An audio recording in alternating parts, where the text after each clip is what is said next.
Құрметті әріптестер, алдағы отырысымызда өздеріңізбен ақылдаса отырып, модератор етіп мені қоғамдық кеңестің кең төрағасының орынбасары ретінде тағайындаған болатынсыздар.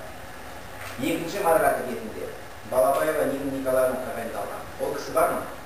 Балабаева есть? Ол кісі жоқ. Ол кісі бір себептермен келе алмағандығына байланысты.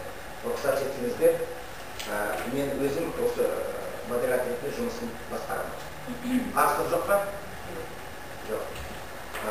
Мы в прошлом заседании говорили, что будет два модератора, но Балабаева сегодня не присутствует, второй модератор, поэтому может быть один модератор. Кеңес жұмысының барысында білім беру мәселелері қарастыратын болады.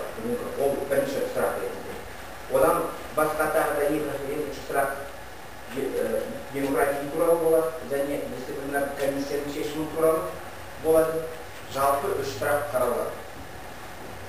Қазір бірінші сұраққа көшуге